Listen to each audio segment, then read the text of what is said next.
This has been a massive video. We're going to watch it.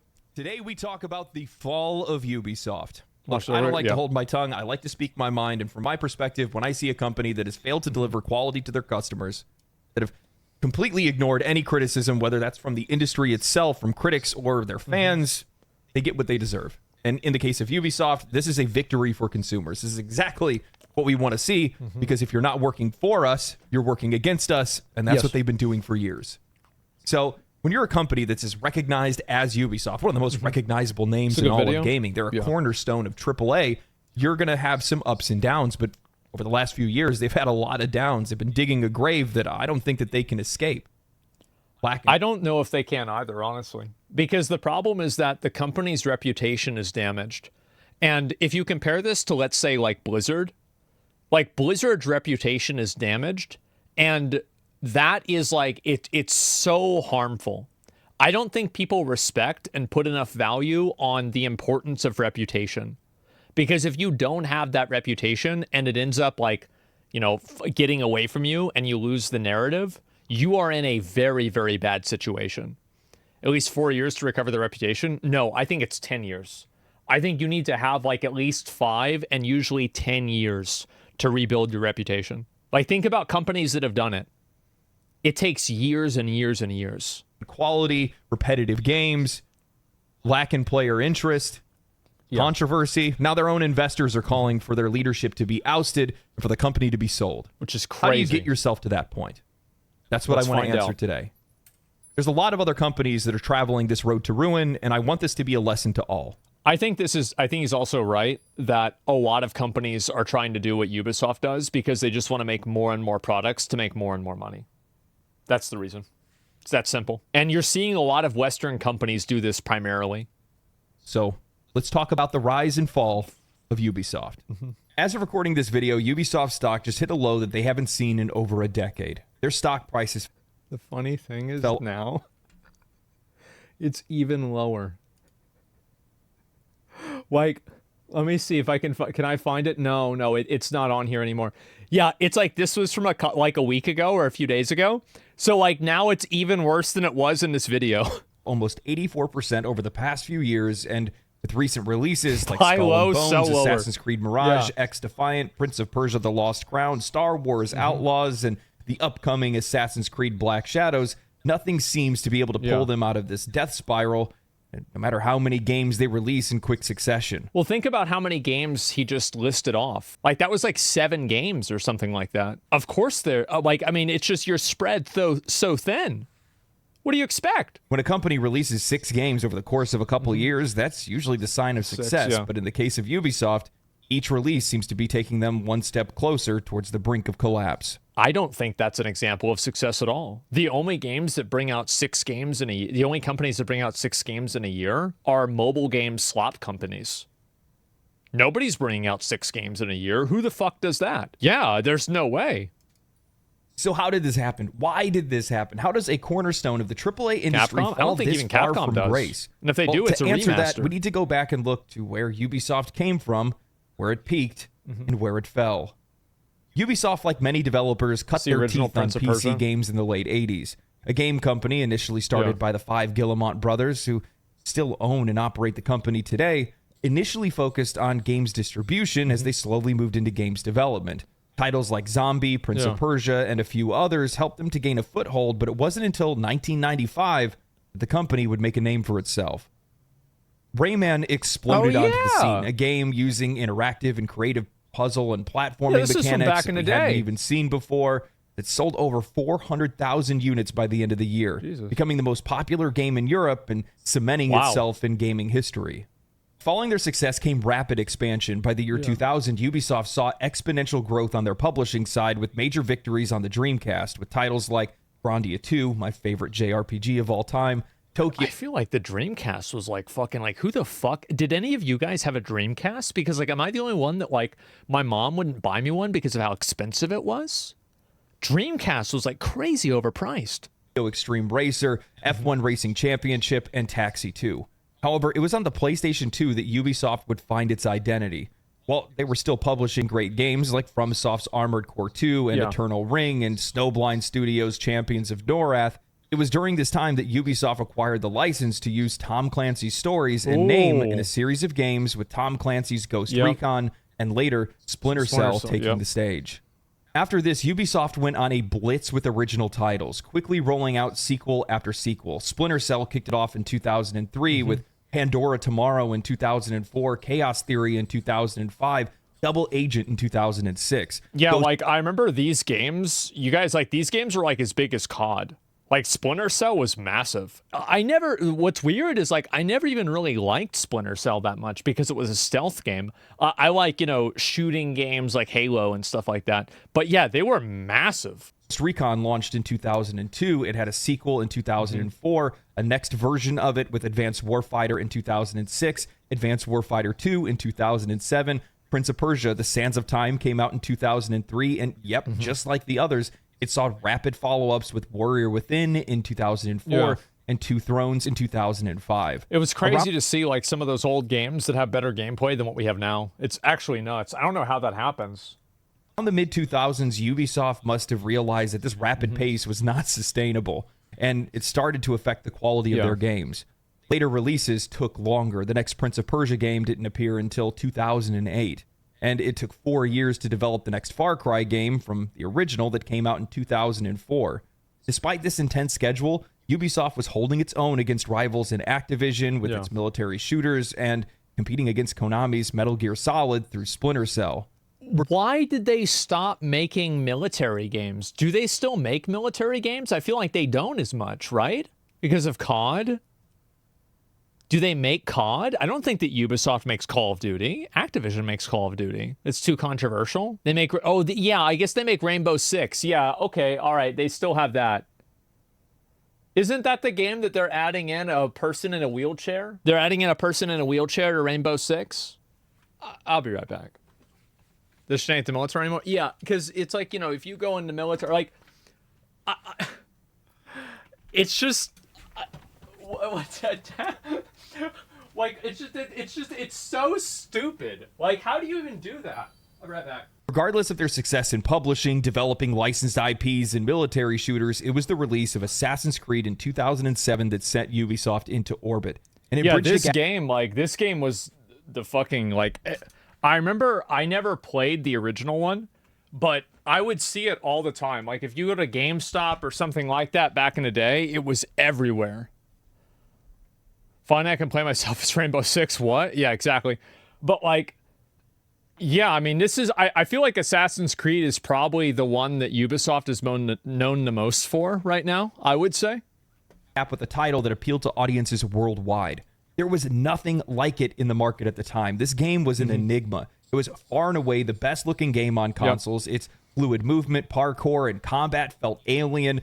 Its setting of reliving our ancestors' memories while we chase a relic to try to stop the shadow government Templars was fresh and original. Assassin's Creed defined modern gaming at the time, and it made Ubisoft a household name.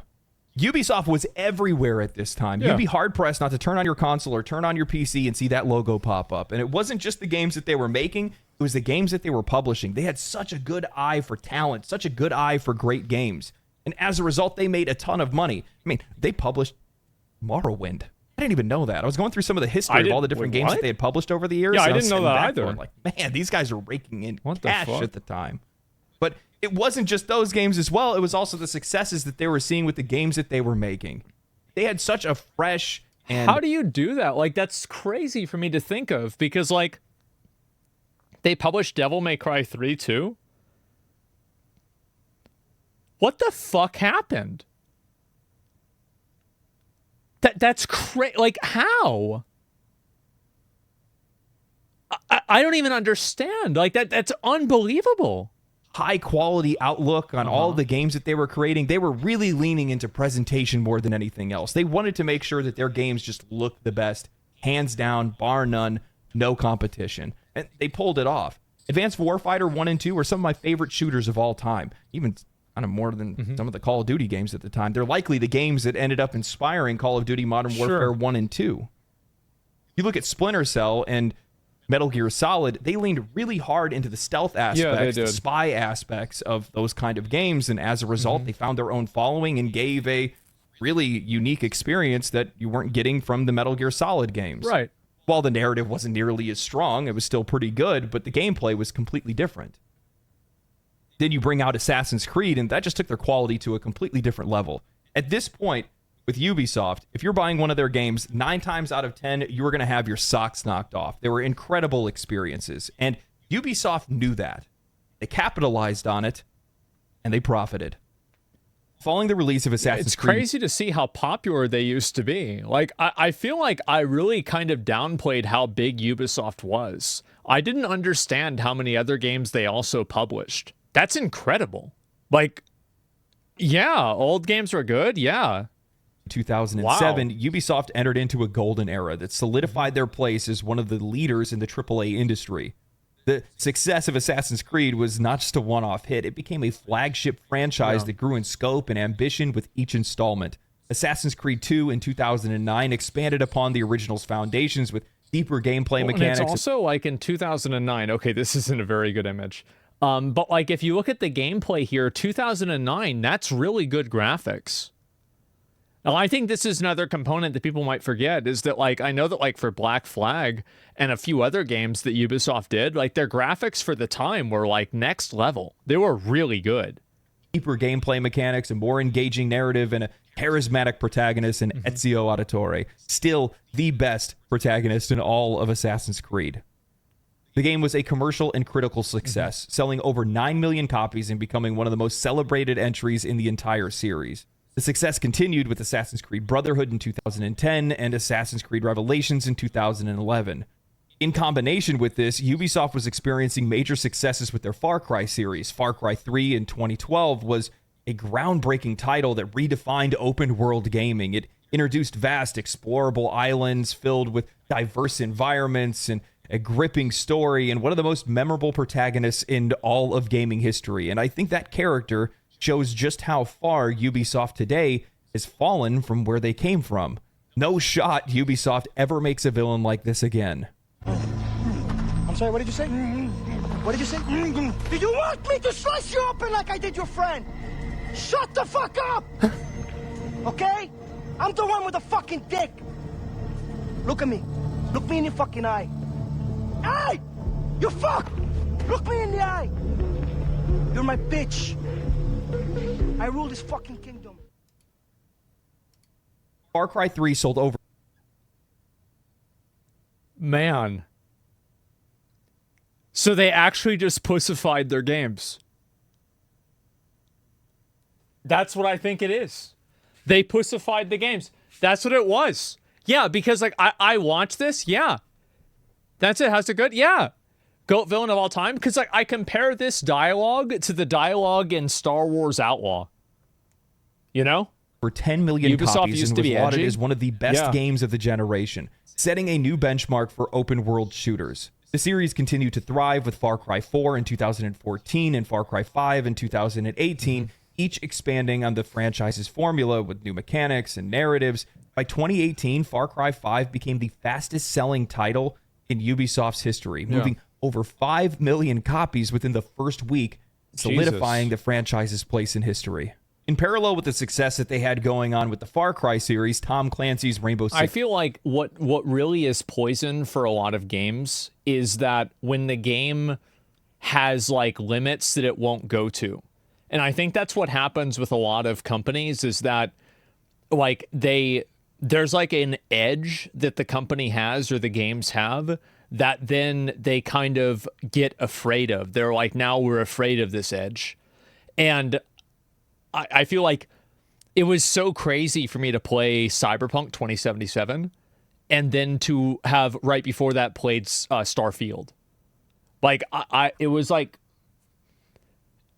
two completely different experiences, right? And I feel like that's what's happened with a lot of these game companies is that I don't even really know why, but so many of their games are just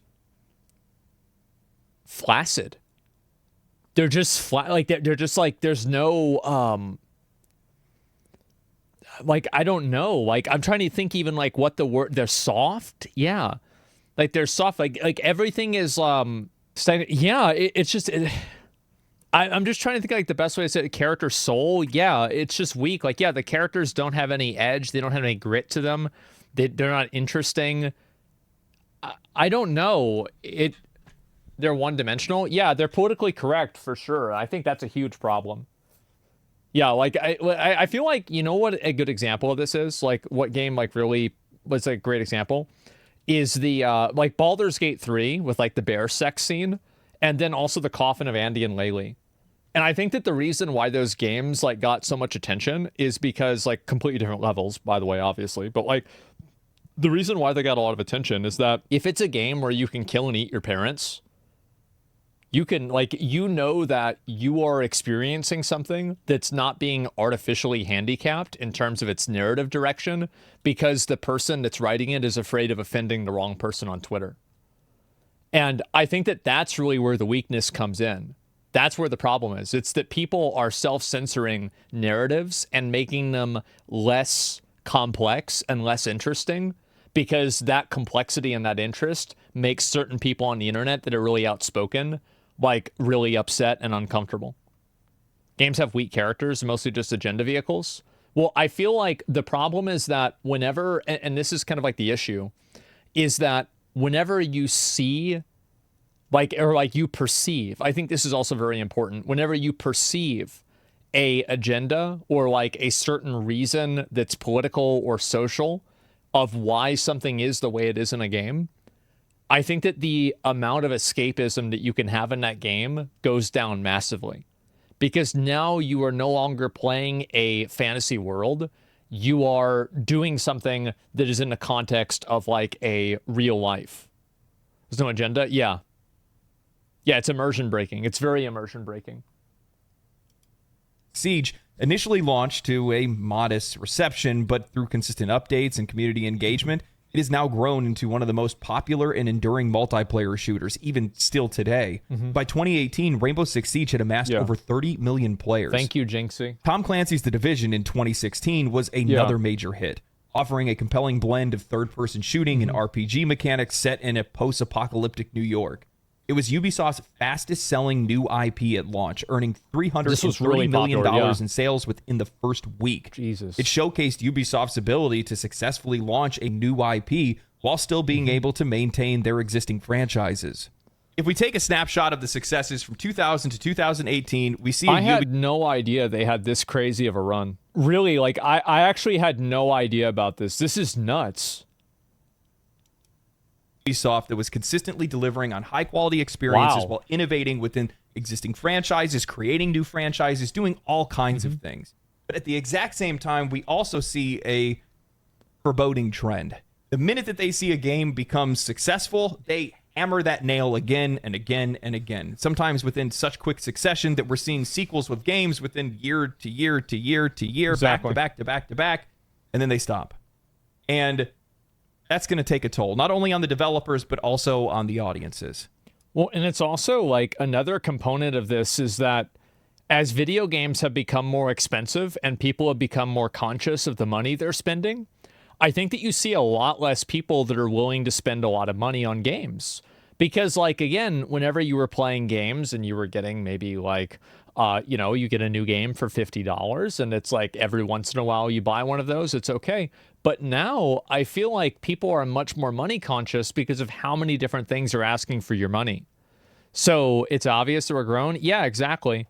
Ubisoft got to a point where they had nothing to say. Well, I feel like the problem really is that I think their biggest weakness, I'm going to be totally honest, is the fact that they're making so many products. I think that the issue is that they're spread too thin and they're focused on too many different things at the same time. But that's the biggest issue. By 2018, Ubisoft was worth $24 a share. It was the highest price. It's still the highest price that they've ever been worth. And keep in mind that the $24 a share is contextual around the company being only 1/5 in the American stock exchange. The other 4/5 are in the European stock exchange. So the actual value of that stock over there was like probably closer to $100. That's the perfect reflection, whether you care about share prices or not. It's the perfect reflection of what the company was worth at the time. 10 times the value that they were before they released Assassin's Creed. They were swimming in cash. They were so successful. They were massive. But when you reach those peaks, there tends to be a trend that follows. And they've been following that trend straight into the ground. As Ubisoft entered into 2018, the cracks in its previously successful formula began to show. While the company had relied on its major franchises to drive growth and maintain its position within the industry, the strategy began to falter. The initial decline of this period can largely be attributed to Ubisoft's over-reliance on its established franchises, a pattern that we've seen with many major publishers. This is what happened with Blizzard. Like they had a number of games. They haven't released an original franchise since Overwatch, I'm pretty sure, right? Like there isn't anything else that they've done. Like it's just been Diablo 4 and World of Warcraft. Yeah, and also the phone game. Well, that's not new. That's Warcraft Rumble. Like, yeah, it's just a phone game, really. And I think it's a huge issue. Groundbreaking mechanics and narratives that defined Ubisoft's titles were beginning to feel repetitive, leading to players feeling bored and fatigued with Ubisoft's design. I'll be honest, by the third Assassin's Creed, I had already tapped out because I felt like I saw the writing on the wall. Every time I watched any of their reveals or trailers, this is the way I feel about WoW. Like what he's explaining right now is exactly the way I feel about WoW. Is that like because I've already played it so much, I know what the new one is going to be like. And I'm like, oh, I've already been there. I've already done that. And yeah, I've done all this before. This over-reliance on existing franchises resulted in a slew of releases that, while still commercially viable, lacked the innovative spark that once defined the company. Assassin's Creed Odyssey in 2018 was a prime example of this issue. Despite it being a commercial success and receiving positive reviews, it didn't quite reach the heights of previous entries in the series. While it expanded upon RPG elements that were introduced in Assassin's Creed Origins, players and critics alike felt that the formula was becoming stale, with the vast majority of the open world and numerous side activities feeling more like a checklist rather than an engaging experience. I think this is what's happened with a lot of open world games, is that somebody said that the comparison, like the difference between an open world game and a non-open world game, and it had like a guy and like a monster and a treasure chest, and the open world game were just like, they were just farther apart. It's like, okay, things just take longer to do. Okay. Wow. Amazing, right? I quit open world games. And I think also like a big problem is that once you use this formula so many times, like I'm kind of this way with gacha games now, where like I played Star Rail. I had a lot of fun playing Star Rail. But like the fact that I can figure out everything that's happening in a gacha game when the whole thing is in Chinese, like how the fuck, like I can't read Chinese. How do I know this? Because every single one of them plays the exact same way. And I think that's a huge problem. It's like you have this established formula, and how many times are people going to want this formula?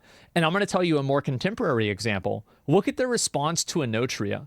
And Inotria, in a lot of ways, is a good game, right? And like, despite the type of game it is, there have been a lot of people who have expressed a degree of fatigue with Souls-like games. They feel like we've had too many of these, and they're looking for something new. And I think that's always what happens. And like for me, I love Souls-like games. I get it, but I can totally understand. I can see where they're coming from. It's very mid-Souls-like, worse than Lords of the Fallen. My point is that people see a Souls-like and they're like, oh, okay, it's another one of these. And I think the same thing happened with Ubisoft. Propagated a shared perception between players and critics of more of the same. Ubisoft games were becoming predictable, drawn out, and boring.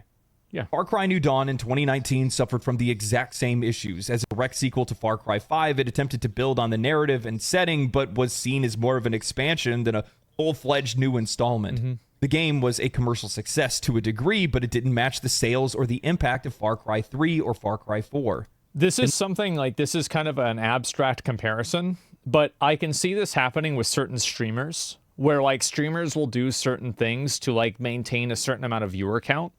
And I think that it's an instance where doing the safe option guarantees failure. Where like, for example, some streamers don't want to only play, like they only want to play like one type of game.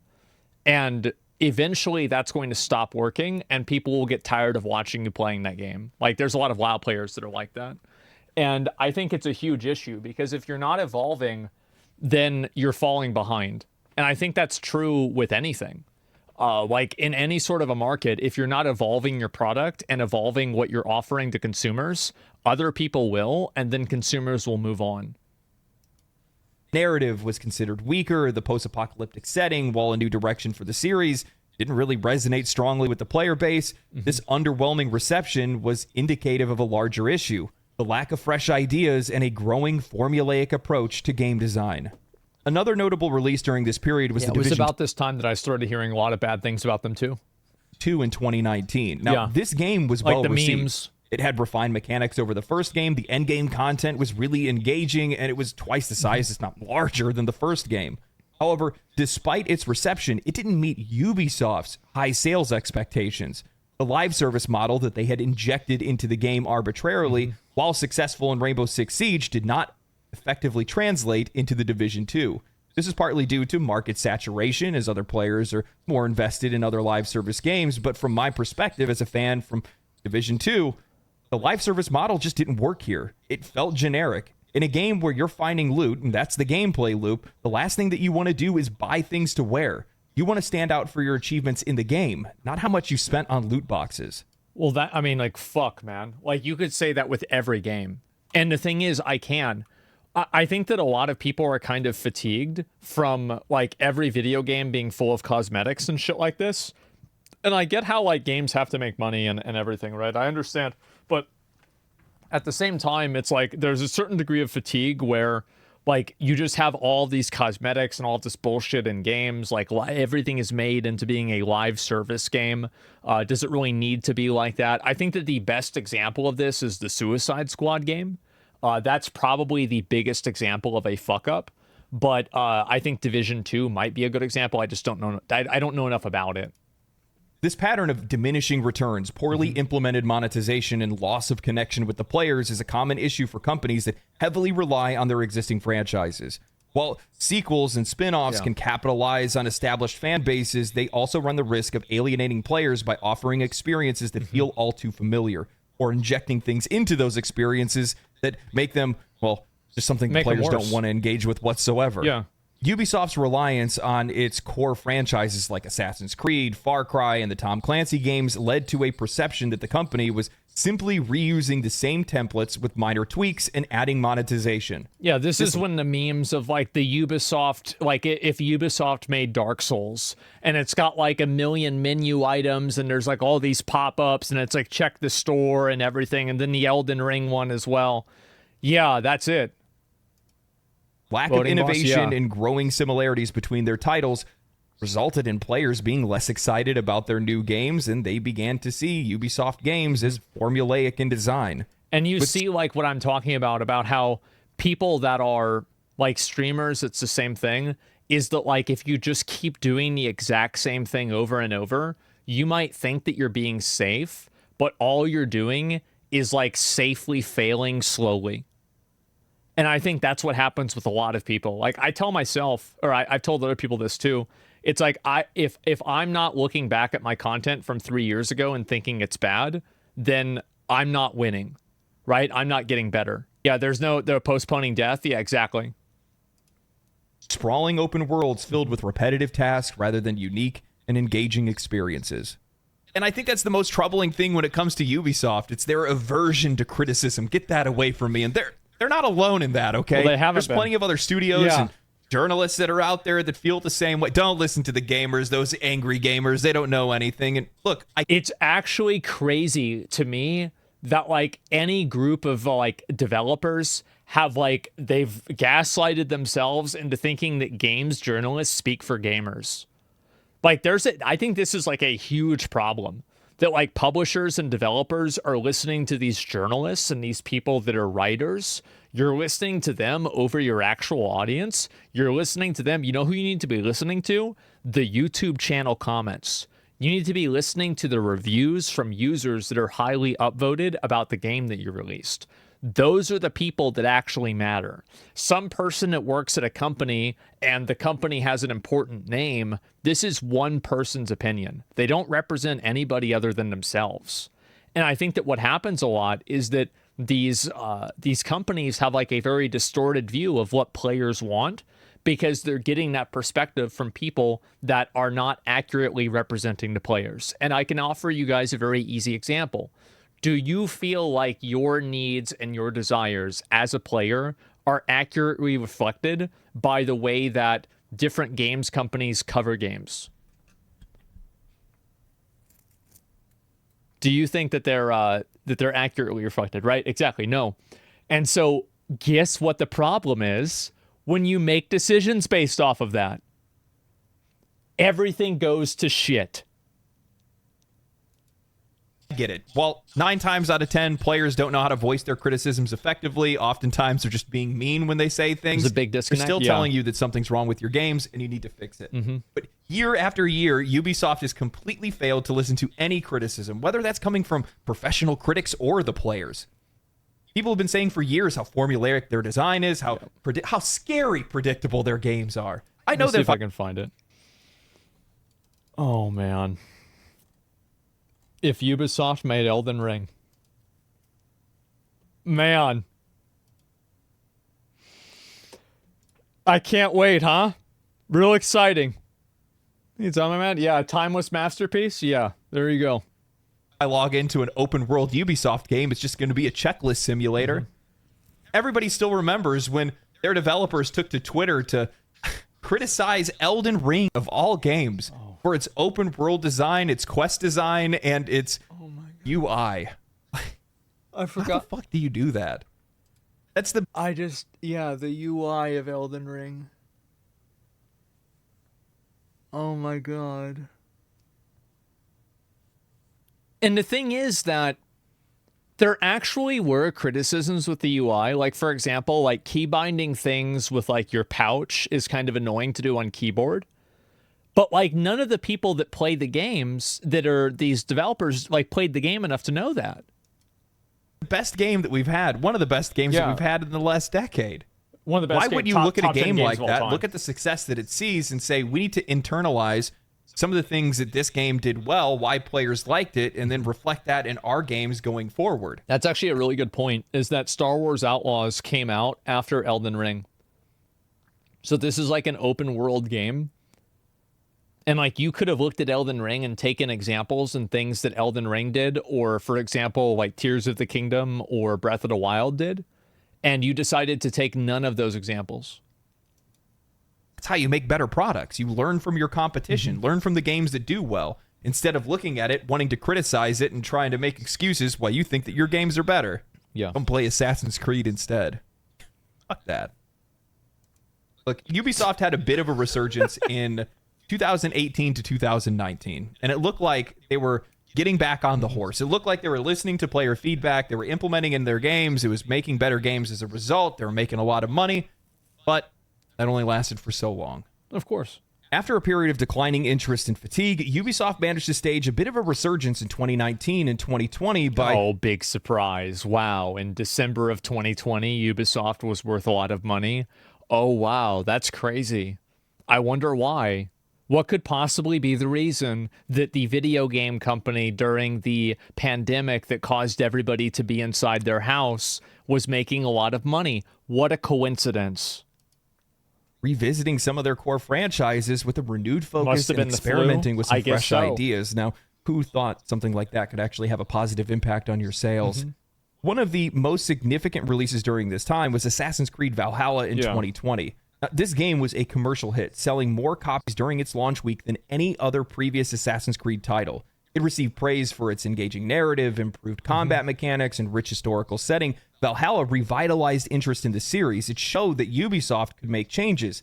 However, that isn't to say that players' complaints didn't remain the same. Many reviewers and players lamented over the length of the game, and while Valhalla introduced some innovative elements, territory arcs as well as the narrative just dragged on for far too long. The game's average completion time was over 60 hours, and 100% completion was nearing over 200 hours. No matter what you do, elements that were praised at the beginning of the game are going to start to feel repetitive, and it's just... Is that a problem? Because I play a lot of games. I think it depends. I don't really like that, like, time... Like, I really, really hate the idea that time spent playing the game should be a metric for success. I actually think that that is such a massively toxic metric for deciding whether a game is good or not. It's so fucking toxic. Like, there are so many games that I've played for 80 hours and I think are trash, and other games that I played for 8 hours that I think are amazing. And like, there's games like, for example, Black Myth Wukong was a pretty long game. Elden Ring was a pretty long game. Lies of P was a pretty long game. Those were great games. And then there's also short games that are bad too. It's so weird that like, I don't think that that's the way that you should judge a game. Dollar per hour, but like that's not really true though, right? Because like you're paying different amounts of money for different things. You're paying $1 an hour for a video game, but how much do you pay for a hooker? Well, if a video game feels like a hooker, then shouldn't you pay more for that time? I feel like that'd be pretty fair. So it's not about really the dollar per hour thing. It's like the metric is very, I think like you can use this. What? Well, I'm just being honest, right? I'm just being honest. That's all. And so I don't think that you should look at the time that you have to spend playing a game as being good or bad. Because I can guarantee you, if the game felt fresh the same way that Elden Ring did, a lot of people's playthroughs of Elden Ring were probably longer than Assassin's Creed Valhalla, I would assume. And guess what? I bet people weren't complaining. The gameplay wasn't good enough for 60 hours. That's why. That's the issue. It's the gameplay. There it is. Again, going to feel like a checklist of tasks. Mm-hmm. In the same year, they released Watch Dogs Legions, which attempted to innovate with its play-as-anyone mechanic, allowing the player to recruit and control virtually any character in the entire game world. While the game received mixed reception due to some technical issues and a less than compelling story than we've seen from its predecessors. This is, again, that's the problem, is like once a company gets really big, because you have to keep in mind, I don't know if he's going to bring this up, but like after a company goes through like one of these like weird sexual harassment things, you see them like really playing it super safe with like a lot of themes in their stories. And I think this happened with Ubisoft, and it also happened with Blizzard. So you have companies like Blizzard that like, you know, for example, like, so they have this massive sexual harassment lawsuit, right? And then after that, they're going to release Dragonflight, where the main character is a girl in a chainmail bikini with like Alex Straza. No, of course not. So they redesigned her. So the problem is that now, again, the game is being limited and it's being changed and it's being artificially handicapped for real world reasons. And I think that Ubisoft had the same type of issue happen at their offices. And because of that, now you're getting a watered down, neutered version of the games, because the company doesn't want to take risks like that because it could look bad for them, like socially. And again, nobody cares about that. That's what's so crazy. And actually, that's not true. You know who cares about it? Journalists care about it. Do players care? No. Like, if you're ever listening to anybody other than actual players, you're a fucking idiot. Like, I'm sorry, you are a fucking moron. Only listen to what players tell you. It sold relatively well. And it showed that the company was willing to take some risks and explore some new concepts with existing franchises. Immortals Phoenix Rising in 2020 was another one of those key releases that showed Ubisoft had a willingness to experiment and even come out with some new IPs. The game offered a vibrant and humorous take on Greek mythology combined with open-world exploration and puzzle solving and action combat. I didn't play this. There were a lot of folks that liked this game, and in some cases, people liked it even more than Breath of the Wild at the time. Though it didn't reach the commercial heights of Assassin's Creed or Far Cry, it showed that Ubisoft could still deliver a fresh and enjoyable experience outside of their established franchises. Am I crazy to think that that gameplay that I just saw looked very painful? Like, I don't know why. It's like, it's so astonishing for me to see people look at games like that and see it and not think that it's immediately garbage. Like, I have a very high, I guess maybe I have a very high standard for this, but like the quality of game, like the minute to minute, like the way that like games like react, co-love the game. Yeah, I can't like games that play badly. I just can't do it. However, I think the most important thing to keep in mind during this period of time and this surge of growth at Ubisoft, and the biggest boon to Ubisoft at the time, as well as many other developers as well, is that well, there was a pandemic and lockdown that was driving an increase in game sales and player engagement. Exactly. With people spending more time at home, the demand for games surged. Ubisoft benefited from this greatly as their established franchises and live service games offered an extensive amount of content for players to explore. Rainbow Six Siege saw massive growth during this period, with the player base growing to over 70 million players by the end of 2021. Well, it's also, I'm pretty sure Rainbow Six Siege, there's not a lot of other games like Rainbow Six Siege. So, like, they're competing in a market without really a lot of other, like, competitors, right? I mean, like, you could say, like, abstractly, like, Overwatch is like that, but not really in terms of, like, having different heroes and stuff and, like, different types of characters. But, like, no, it's not like Rainbow Six at all. So, yeah, I think that's also another reason. Is, like, they've got this market pretty much locked down. Continued support through regular updates, new operators, and seasonal events helped keep that community engaged and invested even today. Any game studio that had a game that came out or was ready to release right around the time of lockdowns saw massive growth and massive profits.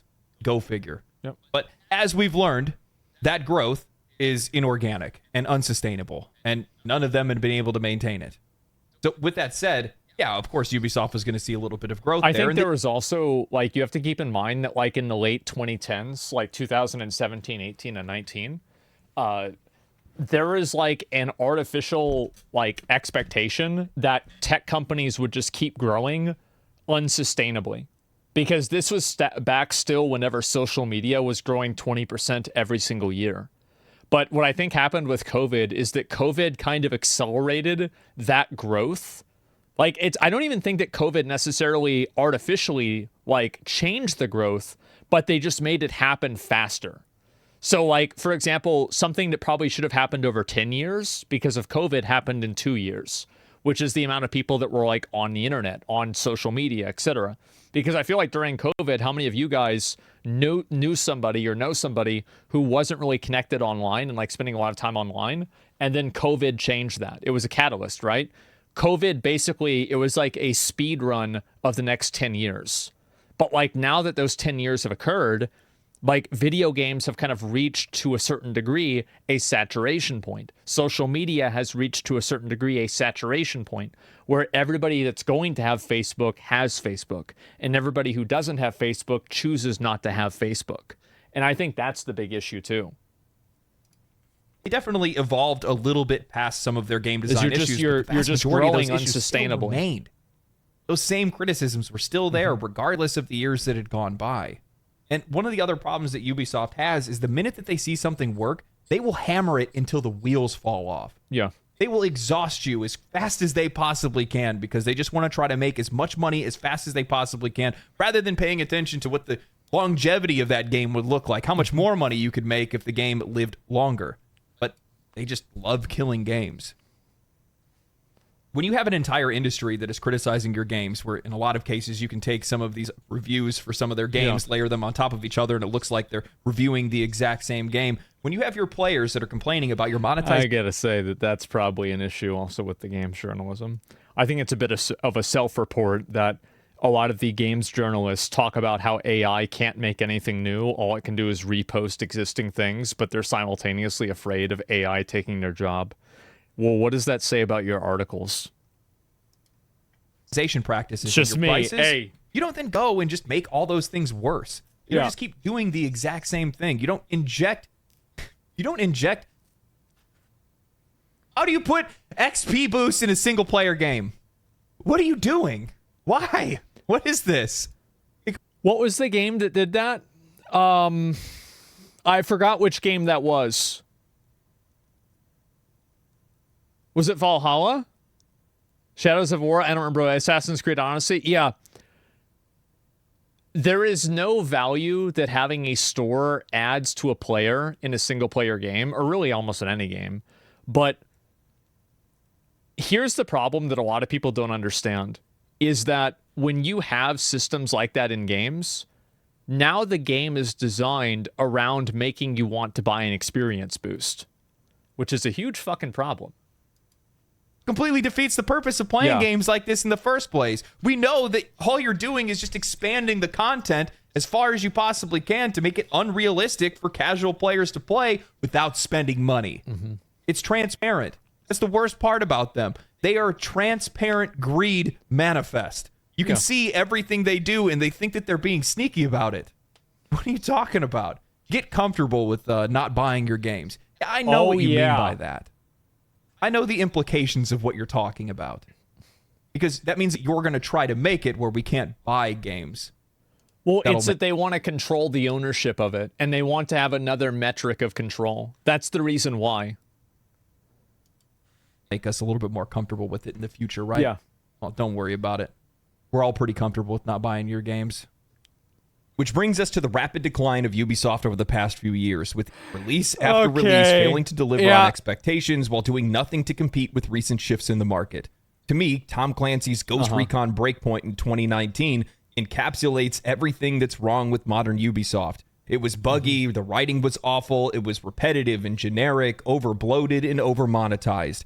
They monetized XP gains. They put vehicles and skins that had no business being in the game into the game and destroyed any sense of immersion in a largely single-player experience. Like every other open-world game from Ubisoft, even still today, they haphazardly put in RPG mechanics like varied loot, skill trees, and more. Mechanics that are only there to extend the player's time in the game. Putting these elements...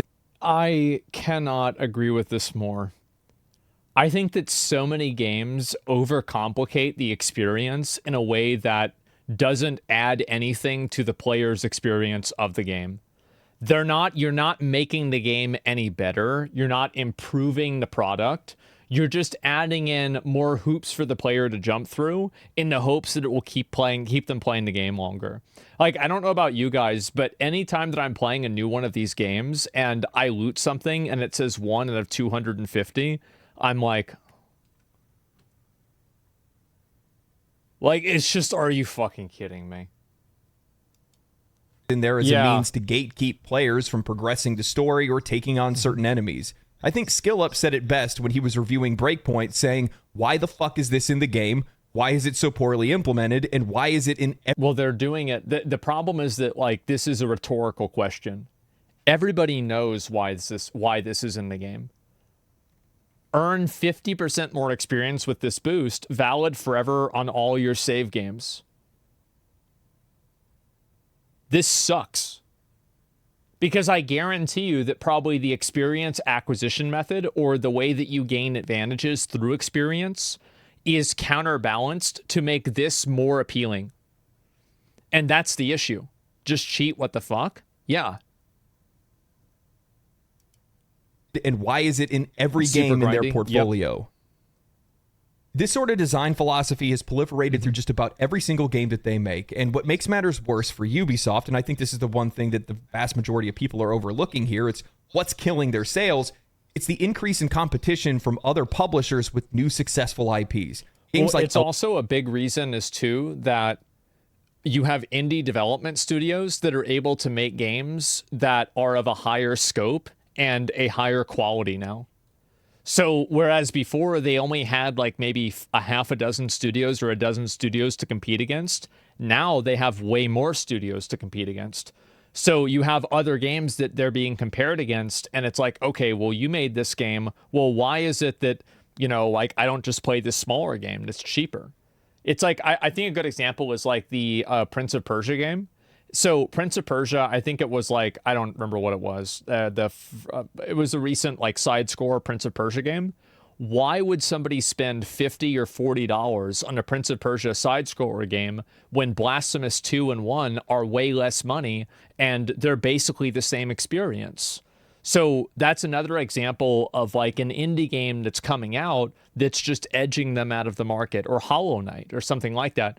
And whereas before in the 2000s and the early 2010s, they had this basically de facto monopoly because it was harder to go to market with a game as an indie developer. But now you have so many different types of tools for guerrilla marketing and different ways that companies can get their game out there. For example, Core Keeper, look at that game. That game did really well. It came out of nowhere. Well, not really out of nowhere, but it was made by an indie studio. And Another Crab's Treasure is another good example of that. So PoE versus Diablo 4, yeah, exactly, right? And a lot of these games that are made by these smaller studios end up being better experiences. And that's the reason. And so now they have to compete with more people, and so the products have to be even better. and they're not meeting the mark. Elden Ring and Genshin Impact have captured player interest. Elden Ring's open world design and exploration set a new benchmark for the genre, while Genshin Impact offers a free-to-play model in an open world game with high production values, and it's shaking up players' expectations. Games like these force players to compare similarities, and when you contrast Ubisoft Here's one big factor. Elden Ring and Genshin Impact play well. I cannot emphasize this enough. Star Wars Outlaws does not play well. It doesn't work well. It doesn't like the way the characters move. You don't fully feel like you're in control of the character. It's not very good. That matters more than basically fucking anything. So yeah, that's another big reason. Games with the experiences that players have had access to over the past few years, it's no wonder why people aren't playing their games. Yeah. And this goes back to what we were discussing previously. Ubisoft's core issue is their inability to change and recognize trends. Their loss in quality and generic monetization. Look at their first quadruple A game ever made, Skull and Bones. This was crazy. I still can't believe they made this. Really, like it's insane. $70 live service title in development for 11 years, costing over $200 million. In development for 11 years?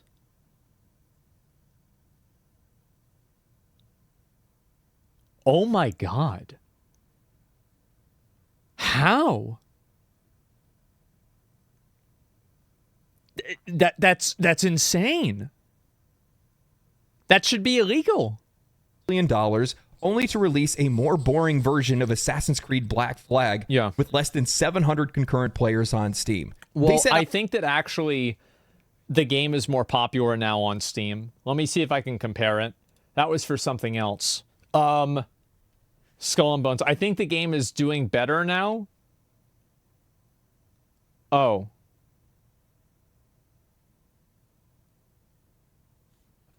Anyway. Out to make a more consumable version of Assassin's Creed with Mirage, charging $50 for a less than 15-hour game that did nothing to evolve the franchise. They finally returned to Prince of Persia with The Lost Crown. They made an awesome game. It was really innovative. I actually enjoyed it, but they charged $40 for a Metroidvania game in a market where those games cost a fourth of the price. This guy watches my stream. That's exactly what I fucking said. That's exactly it. The Lost Crown is great. It was.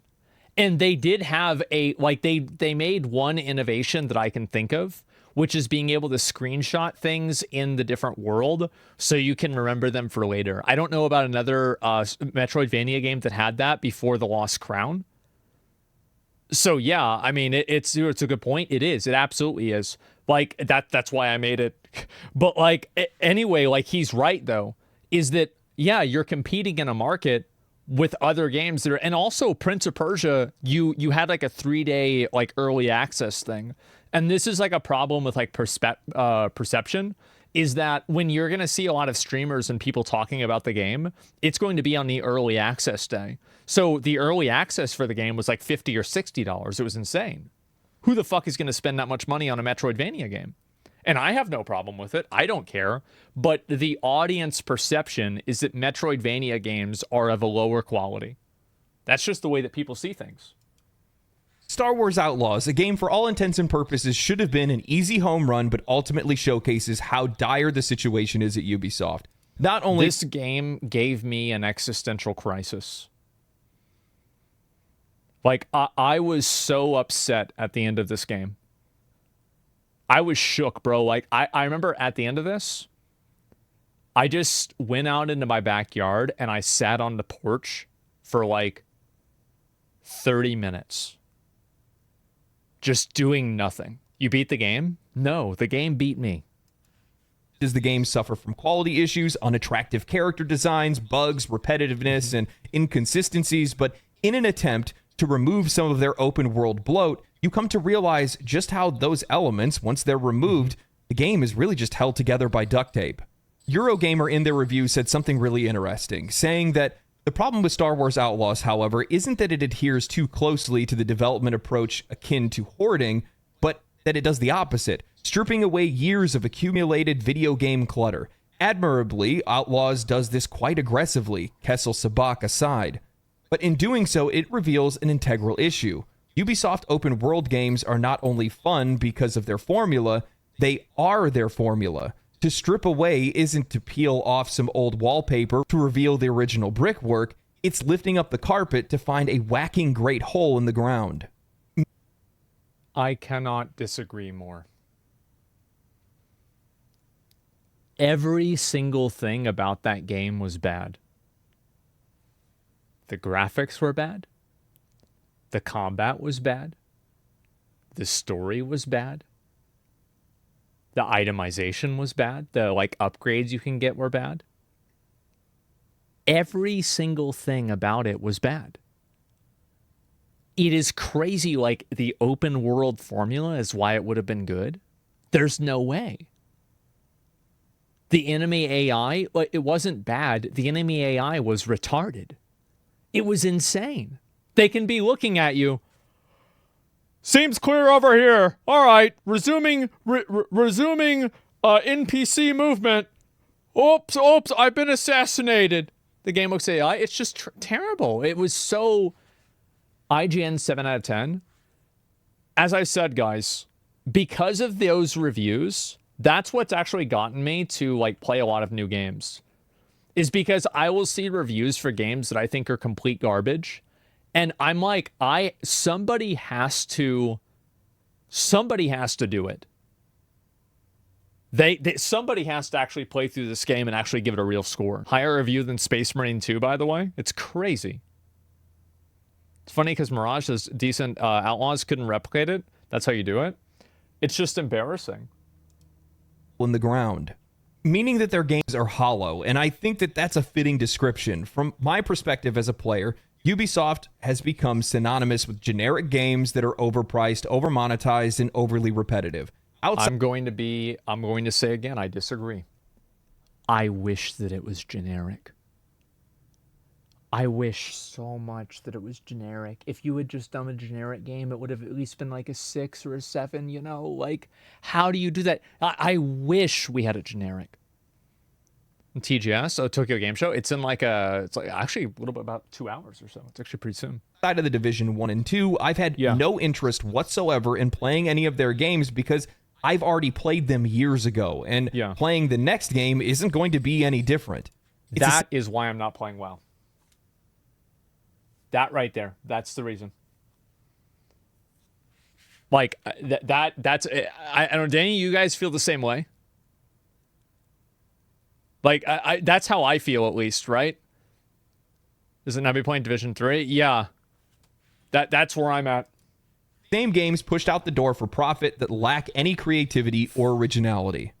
Now we look at their next release, Assassin's Creed Shadows, a game criticized well before its release because, other than legacy media, everyone else can see the elephant in the room. An Assassin's Creed game finally set in Japan, a setting that is so great for a game with this kind of theme, only to include a tokenized representation of a character with vague at best historical relevance backed by a hip-hop soundtrack in combat. Why is it that representation to these people means hip-hop soundtracks or a character wearing Jordans whose power is that they run fast?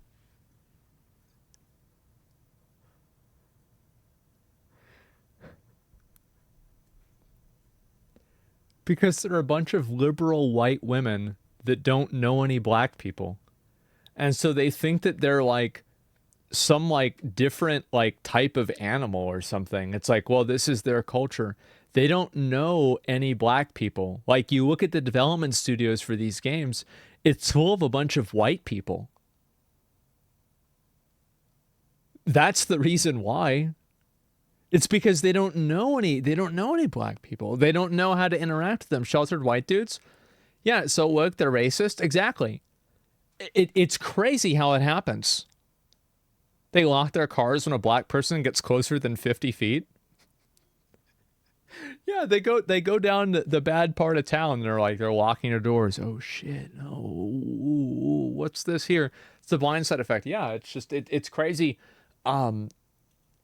It's so weird, bro. Like, ultimate racist, aristocratic racists. No, they're not aristocratic, okay? They're just performative. It's crazy how whenever you actually take a step back and you look at it, it's like it's such an obvious caricature, but these people don't realize it.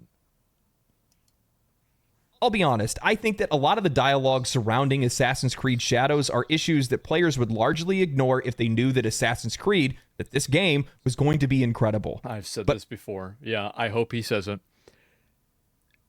Yasuke will not even be in the top 10 problems of this game when it comes out.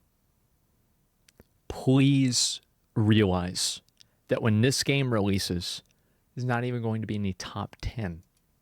Over the years, players have come to expect less and less from Ubisoft games. Why are investors so concerned? Why are they jumping ship before one of the largest releases of Ubisoft in recent memory? Well, why don't you tell me why anyone would want to play Assassin's Creed Shadows when they have far better Eastern-themed YouTube content? I'm going to play it. Very simple, actually. I'm going to play it so I can make a video about it. And then I'm going to have people watch the video. That's the plan. Yeah. alternatives that without a doubt have better combat, better environments, higher quality, and better storytelling, without the need to be able to make a statement or press their morals against an audience. I think that's a really big component that a lot of people, I feel like the way that companies like put morals and put like their social agenda into games actually plays a much bigger role in how people respond to those games. And I think the reason why is that it takes a player's immersion out of the game. So when you see something like this and you hear it, like, oh yeah, this character has like pronouns, and it's like, oh, well, we're going to add in, you know, like we're going to make a game from like back in like, you know, like 300 years ago, and there's going to be like openly gay characters. It's like, that's not real. That's not the way it is. And like, whenever you see that, you know that you're playing it and you're looking at it in this perspective because this is the way that the developer wants you to see the world.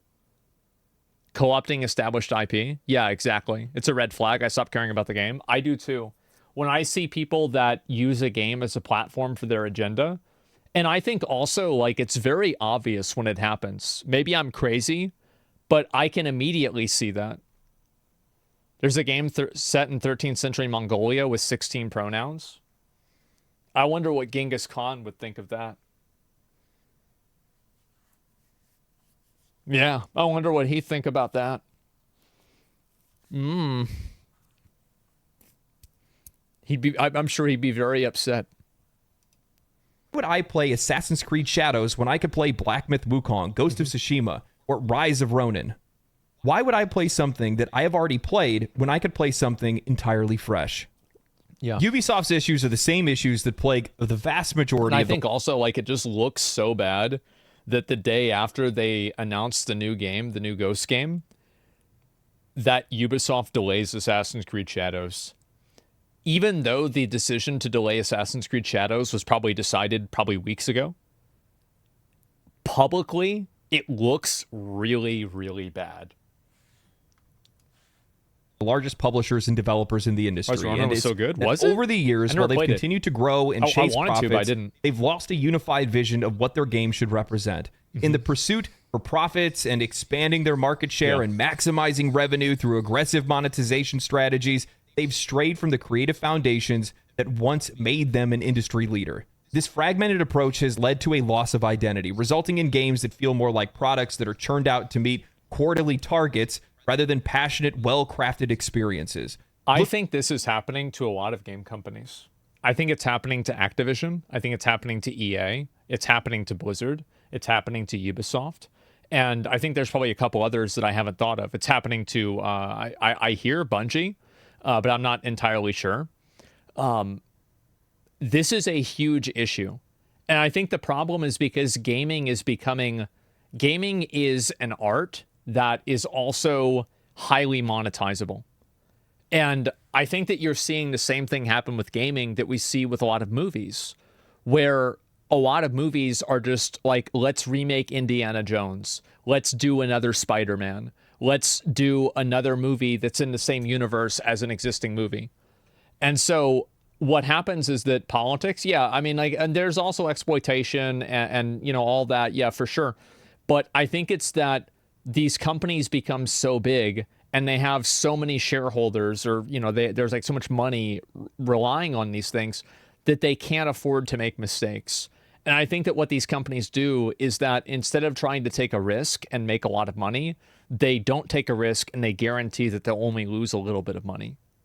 And I think that's what's happened a lot. The safe approach. Yeah, they're taking this very safe approach. And I think that safe approach has caused a lot of people to lose interest. And also, I think that games, so there's a number of games that I think prove this. A great game will be accessible to everybody regardless. Let's take some examples. Fortnite. Insanely fucking high skill cap. Crazy fucking high skill cap for Fortnite. But kids love Fortnite. Everybody loves Fortnite. And even though it's a very different styled game, right? Path of Exile. Massively, super, hyper complex game. But it's hitting new heights about every 5 or 6 seasons that they bring out, or leagues that they bring out. Here's an even better example. The best example. Baldur's Gate 3. A video game from 1998 was released in 2022, 2023, I forgot which one. And it was the biggest game of the year. Why is it? It's because the game is good. Everybody that said that, oh, yeah, it's 23. Yeah, I remember. Elden Ring was 22. Baldur's Gate was 23. Everybody thought this game was great. Everybody played this game, even people that weren't from that genre. And I think a truly great game will cause people to play it, even though they're not native players from that genre. Same as PUBG and Fortnite, World of Warcraft, like all of these games that are like massive generational success games transcend genre boundaries. Look at the speed of Ubisoft's game releases. They struck the iron while the iron was hot. Another good example is Genshin Impact. A lot of people didn't play gacha games, but Genshin Impact was such a good game that they played it. Barely spacing any of their game releases, rarely making new IPs, or changing their perspective on how to deliver existing franchises. This lack of cohesive vision and the inability to change has not only diluted the quality and the uniqueness of their franchises, but also eroded the trust and enthusiasm of the player bases. They're exhausted. Without a clear sense of purpose and a commitment to innovation and quality, Ubisoft, like many others in the industry, has found itself trapped in a cycle of diminishing returns and waning relevance. And I'll be honest, it's not going to stop. From my perspective, this is likely the end of Ubisoft. The ship is too big to be able to turn on a dime, and I don't think it's the end of Ubisoft. I think that they're going to do a restructuring of the company. They're probably going to change ownership, maybe, and you'll see better Ubisoft games in like 5 years. I think that's what's going to happen, if I had to guess. Because it's very clear that there are people that are working at Ubisoft that are talented and do know what they're doing. So how do you make a game, like there are certain things in the game that are good, so it's like, how do you fix the problem? I think it's a leadership problem. They're too big to sink. Fire the activists. And I think also they're probably going to go back to making less games, which is, I think, a point that this video didn't really touch on a lot, but I feel like is huge. They're making and trying to put out too many games at the same time. They're trying to be like an entire industry almost, and it's too much. Less is more, exactly.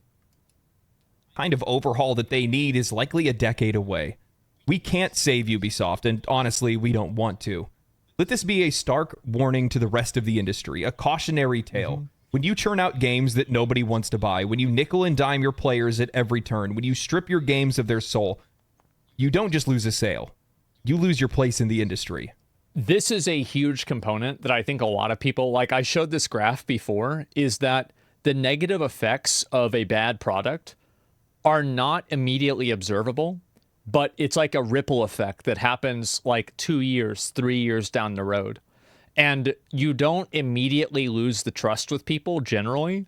It's something that like kind of builds up. It's like I don't know, it's like poison damage in Elden Ring, right? Where it's like you have the bar, and once the bar gets full, now you're poisoned. And unless you have a special item or something, you have to sit there and take the damage until it expires. Or Scarlet Rot, yeah, that's what it is. Square Enix is learning that right now. Square Enix is the king of being inconsistent. They have some insanely good games, and they have some insanely bad games. Play stupid games, win stupid prizes, and Ubisoft has played them all. I tried to do my best to be able to showcase the highs and lows of the company and all the games that they made, but I found the more that I researched, the more that I wrote, I just kept talking about the same games over and over again for damn near 20 years. Assassin's Creed, Rainbow Six, Far Cry. Assassin's Creed, Rainbow Six, Far Cry. Assassin's Creed, Rainbow Six, Far Cry. Well, you want to make sure that you're doing what you can to support the titles that players love the most, the reason why they know your name. I just like, I hear that, and I think of Blizzard, right? World of Warcraft, Diablo 4, Diablo, and Overwatch. Right? Like, that's all, and I guess Hearthstone, right? That's really bad. StarCraft? What's StarCraft? Is that a mobile game? It will be. To begin with, at the same time, when you're absurdly aggressive like Ubisoft, where you just keep pumping out the same titles over and over again, and at the exact same time, you just continue to crank up the monetization and the pricing and how many things are locked behind different versions of your game for $100, $130. Good Lord. What do you expect? What do you think is going to happen when you keep making the same thing over and over again, regardless of how many times people criticize your design? And you just keep increasing the prices, and there's better and more interesting and more unique. The way that they price things is so absolutely insulting to a customer that you would have to be a dick eater to buy it. Like, the fact that they're giving 3-day early access for a single player game and you have to pay $30 for it. I'm sorry, but you're a dick eater if you do that. This is a single player game. What the fuck? Like, streamers? Well, streamers do it for a job, right? That's like saying a game, what do you call it? Like a game reviewer is like that. No, I mean, that's a different dynamic. But like, if you're just an average person and you're buying it, what the fuck are you doing? It's unbelievable. Streamers do it to make their money. Yeah, streamers make their money back. You don't. That's the big difference. Warhammer 40K did that too. I don't know if they did it or not, but like a lot of games are doing it. But it's not just that, right? It's like all of the extra bonuses. It's the season pass. It's the subscription service that you're clearly trying to get funneled into. And it's just, I think it's exhausting for a customer to just constantly be like assaulted by that all the time. I think with some of it's habit out of people, but obviously their sales has significantly declined. Yeah. And it's like, and that's the thing, right? But like Ubisoft's sales significantly declining now is a result of actions that they've taken years in the past. Experiences that are out there that we've been seeing over the last few years. So many of these independent, AA, single A, and indie studios just popping off, selling more copies of games than you do now.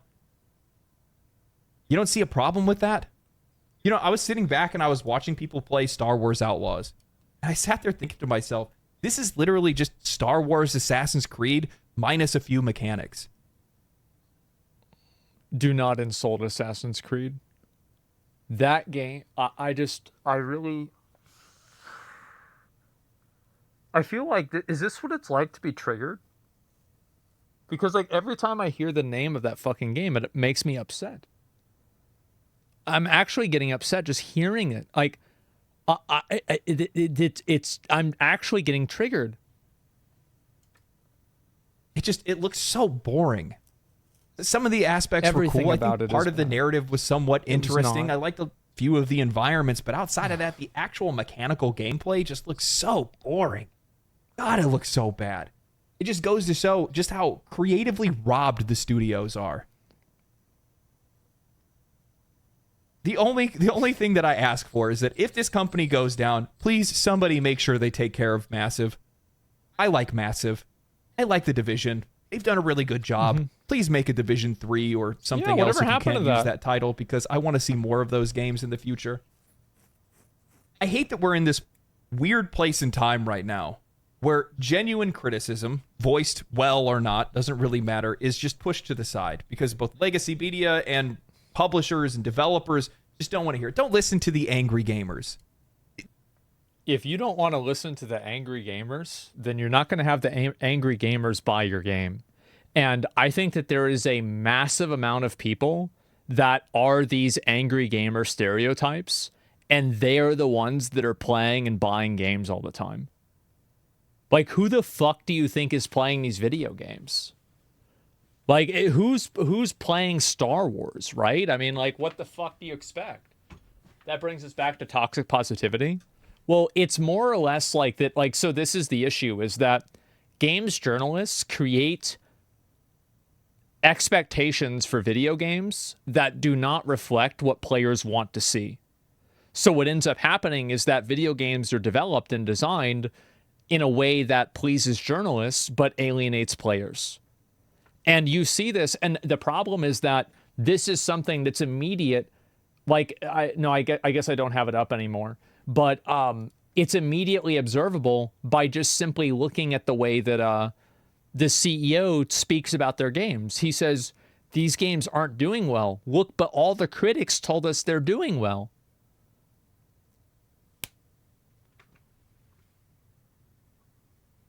Oh my God. What is this? How do you listen to the critics? But as a dev, how do you differentiate between massive decent feedback versus a loud minority, which can happen? Well, here's the way that you do it. You look at the people that are your fans, you see the way that actual fans respond to it, and then you make a decision based off of that. You don't go and also like, there's very rarely where like a loud minority of people on the internet, like for like Assassin's Creed Shadows, almost everybody was negative about this game. It's not like it was a kind of mixed bag. Pretty much everybody was negative about it. So if you have everybody being negative about something, then maybe you made a fucking mistake.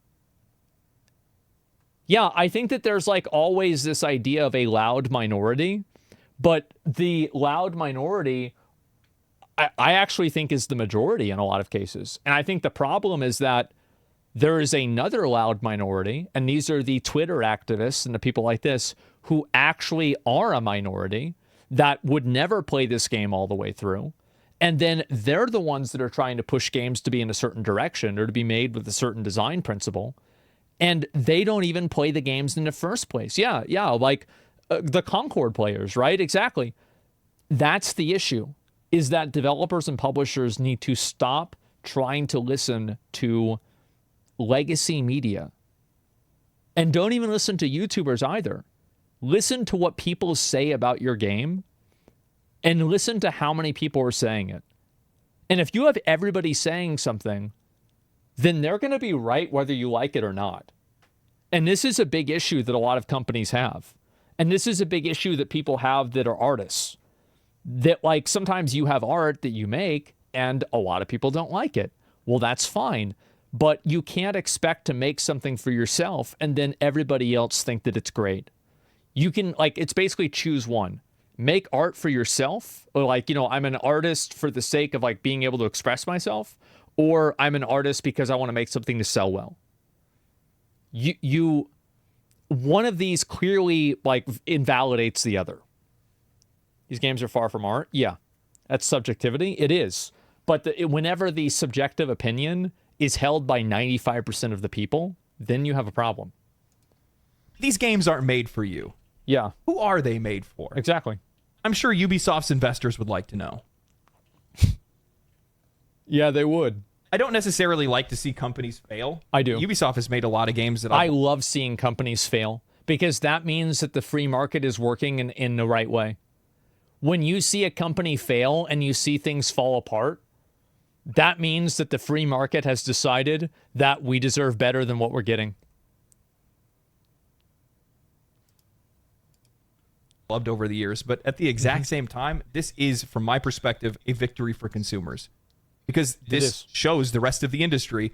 If you do what Ubisoft has done, you will fail.